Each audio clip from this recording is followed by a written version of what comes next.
au niveau de tout ce qui est inconnu, cette semaine représente pour moi une façon de faire connaissance mutuellement, de connaître mieux les différents lieux de culte, de connaître mieux les différentes sensibilités, de connaître mieux la façon de faire, la façon de prier, la façon d'annoncer la parole de Dieu, la façon de chanter. Il ne faut pas penser à l'unité qu'une fois par semaine, une fois par an. Je pense qu'il faut penser tout le temps.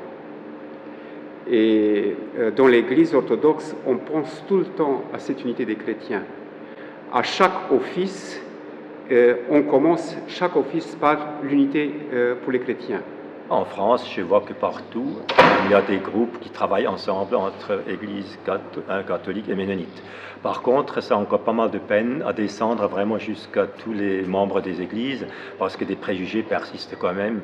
Mais dans l'ensemble, je pourrais dire, parmi les responsables, il y a un élan, et parmi les membres, il y a encore pas mal de freinage, mais souvent un freinage qui est dû encore à des préjugés.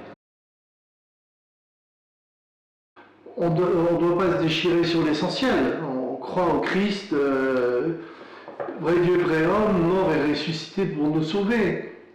C'est quelque chose qui est partagé, mais après, il va y avoir des liturgies différentes. Est-ce que les liturgies sont essentielles pour nous séparer et rendre nos rencontres indispensables? Alors, il y a des choses qui sont considérées comme totalement séparatrices, et d'autres qui sont considérées comme des différences tolérables, des différences normales, parce que c'est une question de culture, c'est une question de langue, c'est une question de pays. Au niveau de notre paroisse, il y a pas mal des couples mixtes, c'est-à-dire pour eux, l'écuménisme, c'est quelque chose vécu au quotidien. Je pense que l'unité s'est faite quand on respecte chaque identité chrétienne. Je respecte quelqu'un qui croit dans la Mère de Dieu, dans les saints, qui fait le signe de la croix. Je respecte quelqu'un qui ne croit pas dans la Mère de Dieu, qui ne croit pas dans les saints. Donc voilà, je pense qu'on doit être dans cette formule-là.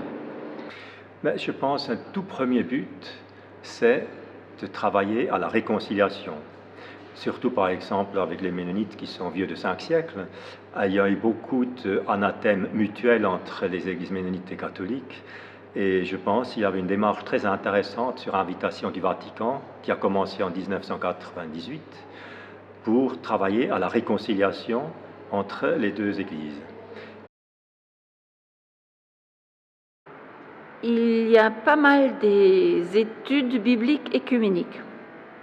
C'est-à-dire, moi, en l'occurrence, j'anime une étude biblique à Pulnoy, et c'est dans une salle paroissiale à Pulnoy, et il y a des protestants et des catholiques qui lisent la Bible ensemble.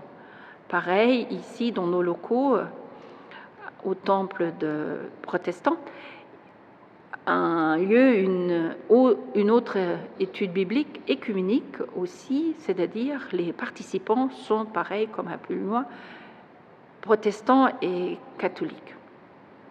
Après, il y a des manifestations plutôt ponctuelles en dehors de cette semaine de prière. Il y a le rendez-vous fin septembre autour d'une prière pour la sauvegarde de la création. Avec notre vécu œcuménique depuis 35 ans à Lunéville, nous avons pu avoir des moments de prière ensemble, nous avons pu avoir des études bibliques ensemble, des conférences et autres choses. Et j'ai remarqué qu'il peut y avoir une unité spirituelle, mais curieusement, pas avec tout le monde. Alors je me suis posé la question, qu'est-ce qui fait qu'avec certains ça marche et avec d'autres ça ne marche pas? Je suis aumônier de prison.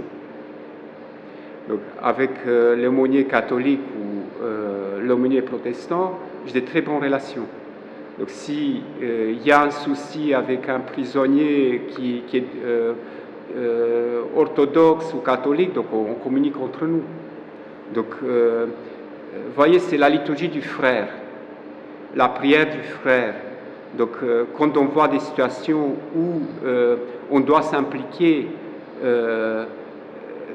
je pense que c'est là qu'on voit l'unité. Il y a des chrétiens partout, mais ils ne parlent pas tout à fait la même langue. Quand j'ai fait ma formation de théologie à l'Institut supérieur d'études œcuméniques à Paris, on a une de nos enseignantes qui nous a donné sa prière. « Seigneur, permets-moi de parler chrétien, mais avec pas trop d'accent pour que les autres me comprennent. »